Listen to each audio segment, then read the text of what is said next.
अगर मैं आपसे पूछूं आपके पास कितना पैसा है तो शायद आप अंदाजा लगा लेंगे। अगर मैं पूछूं आपके पास कितनी प्रॉपर्टी है तो उसका भी जवाब मिल जाएगा। लेकिन अगर मैं पूछूं आपके पास कितना वक्त बचा है तो कोई जवाब नहीं दे सकता।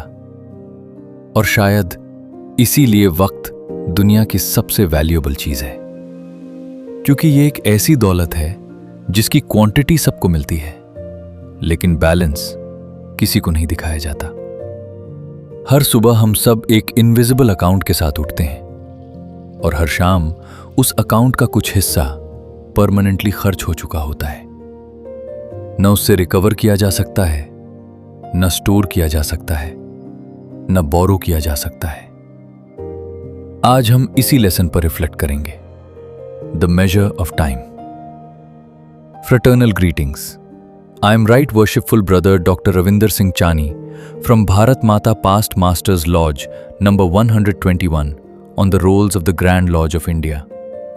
I have been on an educational journey in Freemasonry for over 35 years and I am still learning.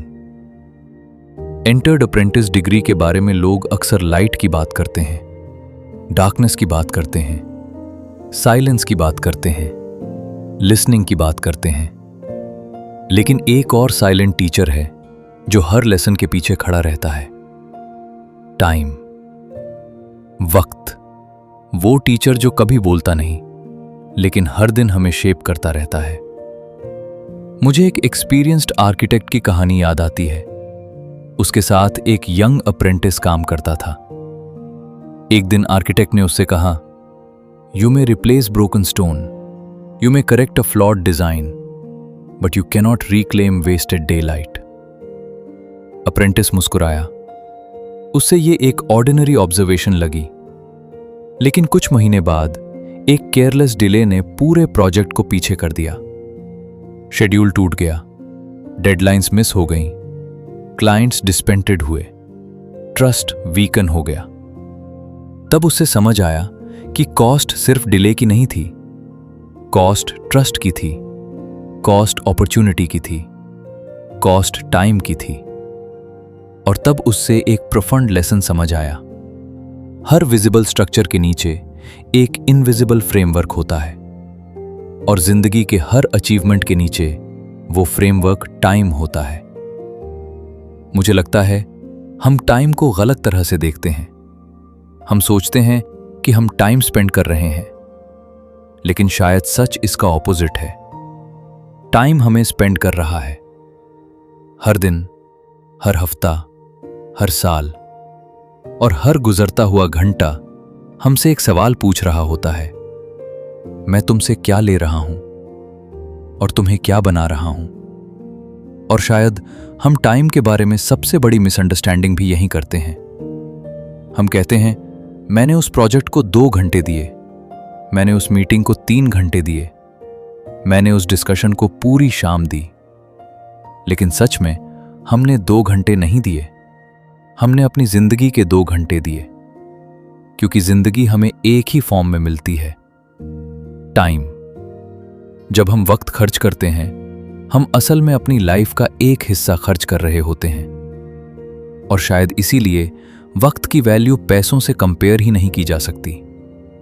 पैसा दोबारा कमाया जा सकता है, नॉलेज दोबारा अक्वायर की जा सकती है, रेपुटेशन दोबारा रीबिल्ड की जा सकती है, लेकिन एक चीज है जो कभी दोबारा परचेज नहीं की जा सकती, कल। यही चैप्टर का रियल लेसन है। क्वेश्चन ये नहीं है कि आप अपना वक्त कैसे स्पेंड करते हैं, क्वेश्चन ये है कि आपका वक्त आपको किस चीज में ट्रांसफॉर्म कर रहा है। क्योंकि टाइम न्यूट्रल है, वो जो कुछ भी रिसीव करता है उसे ग्रो करता है। अगर अटेंशन डिस्ट्रैक्शन को मिले, डिस्ट्रैक्शन ग्रो करेगी। अगर अटेंशन डिसिप्लिन को मिले, डिसिप्लिन ग्रो करेगा। अगर अटेंशन स्टडी को मिले, अंडरस्टैंडिंग ग्रो करेगी। टाइम इम्पार्शल है, वो जज नहीं करता, वो एम्प्लीफाई करता है।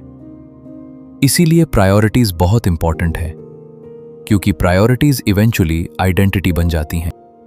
आप जिस चीज को रिपीटेडली टाइम देते हैं, आप धीरे धीरे उसी जैसे बनने लगते हैं। बुक्स को टाइम दीजिए, थिंकिंग चेंज होगी। सर्विस को टाइम दीजिए, कैरेक्टर चेंज होगा। रिफ्लेक्शन को टाइम दीजिए, जजमेंट मैच्योर होगा। और डिस्ट्रैक्शन को टाइम दीजिए तो वही भी ग्रो करेगी। टाइम किसी के साथ अनफेयर नहीं है, लेकिन टाइम हर आदमी को एक्सपोज जरूर करता है। यूथ का एक इल्यूजन होता है कि बहुत वक्त पड़ा है, कि कल भी है, अगला साल भी है, कभी ना कभी कर लेंगे। लेकिन जिंदगी का एक स्ट्रेंज रूल है। ईयर्स धीरे धीरे गुजरते हैं, लेकिन डेकेड्स अचानक गुजर जाते हैं। और फिर एक दिन आदमी पीछे मुड़कर देखता है और रियलाइज करता है कि उसने टाइम को इग्नोर नहीं किया था, उसने टाइम को अंडर एस्टिमेट किया था। एंटर्ड अप्रेंटिस डिग्री पैनिक नहीं सिखाती, वो अवेयरनेस सिखाती है। वो हमें भागना नहीं सिखाती, वो हमें जगना सिखाती है। एक और मिस्टेक हम अक्सर करते हैं, हम सोचते हैं कि कैरेक्टर डिसीजन से बनता है। हां, लेकिन पूरी तरह नहीं। कैरेक्टर आवर्स से बनता है। Repeated hours, repeated habits, repeated choices. 1 घंटा इनसिग्निफिकेंट लग सकता है, एक दिन इनसिग्निफिकेंट लग सकता है, लेकिन सालों तक रिपीट होने वाले आवर्स आइडेंटिटी बन जाते हैं। Every repeated hour becomes a habit, every habit becomes a pattern, every pattern becomes a character. इसीलिए कैरेक्टर ड्रामेटिक मोमेंट्स में कम बनता है। कैरेक्टर ऑर्डिनरी ट्यूसडेज में बनता है, ऑर्डिनरी वेंसडेज में, ऑर्डिनरी इवनिंग्स में। उन मोमेंट्स में जब कोई देख नहीं रहा होता, जब कोई अप्रिशिएट नहीं कर रहा होता, जब कोई अप्लॉस नहीं मिल रहा होता। क्योंकि जिंदगी के बड़े आउटकम्स अक्सर छोटे रिपीटेड आवर्स से पैदा होते हैं। ए मेसन एक दिन में मेसन नहीं बनता, जैसे एक बिल्डिंग एक दिन में नहीं बनती। दोनों हजारों डिसिप्लिन्ड आवर्स का रिजल्ट होते हैं। मॉडर्न दुनिया में एक और प्रॉब्लम है, हम अर्जेंसी को इंपॉर्टेंट समझने लगते हैं। जो लाउड है वो इंपॉर्टेंट लगता है, जो इमीडिएट है वो इंपॉर्टेंट लगता है, जो नोटिफिकेशन भेजता है वो इंपॉर्टेंट लगता है। लेकिन विजडम कुछ और कहती है। हर अर्जेंट चीज इंपॉर्टेंट नहीं होती और हर इंपॉर्टेंट चीज अर्जेंट नहीं होती। रिलेशनशिप्स इंपॉर्टेंट है, कैरेक्टर इंपॉर्टेंट है, स्टडी इंपॉर्टेंट है, रिफ्लेक्शन इंपॉर्टेंट है, लेकिन इनमें से कोई नोटिफिकेशन नहीं भेजता। इसीलिए अप्रेंटिस को डिस्क्रिमिनेशन सीखना पड़ता है। रिएक्शन और इंटेंशन के बीच का फर्क समझना पड़ता है। रूटीन का भी यही रोल है। रूटीन मोनोटनी नहीं है, रूटीन प्रोटेक्शन है।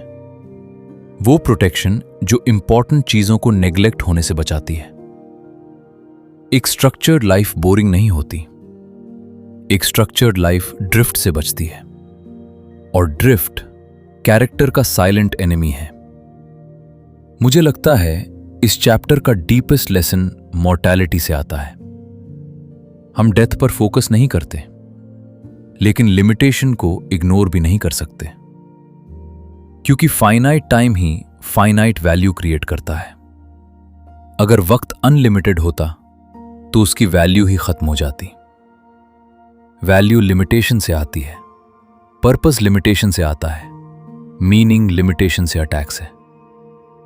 इसीलिए अवेयरनेस ऑफ टाइम डिप्रेसिंग नहीं है, वो क्लैरिफाइंग है। वो हमें ट्रिवियल चीजों से ऊपर उठने में हेल्प करती है। और धीरे धीरे अप्रेंटिस एक प्रोफाउंड रियलाइजेशन तक पहुंचता है। जब वो जर्नी शुरू करता है तो वो पूछता है, मैं अपना वक्त कैसे स्पेंड करूं? लेकिन मेसन की थिंकिंग अलग हो जाती है। वो पूछता है, मेरा वक्त मुझे क्या बना रहा है? क्या मेरा वक्त मुझे डिसिप्लिन बना रहा है या डिस्ट्रैक्टेड? क्या मेरा वक्त मुझे वाइजर बना रहा है या बिजीर? क्या मेरा वक्त मेरे कैरेक्टर को स्ट्रेंथन कर रहा है या डाइल्यूट कर रहा है? और शायद यही रियल मेजर ऑफ टाइम है। क्लॉक आवर्स मेजर करती है, लेकिन कैरेक्टर टाइम की क्वालिटी मेजर करता है। The apprentice begins by asking, how should I spend my time? The mason eventually asks, what is my time making of me? और wisdom शायद वही से शुरू होती है। He who governs his time governs his direction. You were listening to Let's Learn Freemasonry with Dr. Ravinder Singh Chani. If today's reflection encouraged you to look differently at the hours of your day, then our time together has been worthwhile. Please share this episode with your fellow brethren and subscribe for future discussions on the wisdom and discipline of the craft. Until next time, do not ask only where your time is going. Ask what your time is building. क्योंकि हर घंटा आपकी जिंदगी से निकल भी रहा है और आपकी जिंदगी को बना भी रहा है। The clock will measure how long you lived. Your character will measure how well. Fraternal regards.